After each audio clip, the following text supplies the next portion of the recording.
Hello viewers, আসসালামু আলাইকুম। আপনারা আপনাদের নগদ অ্যাকাউন্টের লেনদেন ট্রানজ্যাকশন আইডি কিভাবে বের করবেন তা আজকের এই ভিডিওতে আমি আপনাদেরকে দেখিয়ে দেব।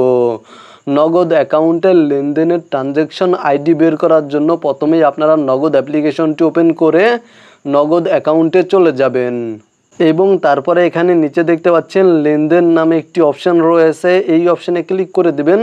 তাহলে আপনারা আপনাদের নগদ অ্যাকাউন্টের মাধ্যমে যেই লেনদেনগুলো করেছেন সেই লেনদেনগুলো এখানে শো করবে এবং আপনারা যেই লেনদেনের ট্রানজ্যাকশন আইডি বের করতে চাচ্ছেন সেই লেনদেনটির ওপরে ক্লিক করে দিবেন এবং এখানে দেখতে পাচ্ছেন ট্রানজ্যাকশন আইডি নামে একটি লেখা শো করছে এবং তারপরে এখানে দেখতে পাচ্ছেন কিছু সংখ্যা এবং কিছু লেটার রয়েছে, ক্যাপিটাল লেটার রয়েছে। এইটা হলো আপনাদের ট্রানজ্যাকশন আইডি এবং আপনারা চাইলে আপনাদের মোবাইল ফোন থেকে মেসেজ অ্যাপ্লিকেশনটি ওপেন করতে পারেন।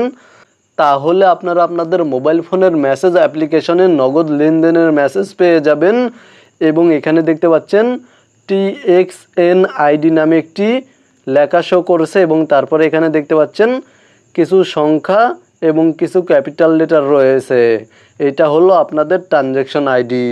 তো মূলত আপনারা ভিডিওতে দেখানো এই নিয়মে নগদ লেনদেনের ট্রানজ্যাকশন আইডি বের করতে পারবেন। ভিডিওটি দেখে উপকৃত হয়ে থাকলে অবশ্যই কমেন্টে জানাবেন, ভিডিওতে একটি লাইক করে সাথেই থাকবেন।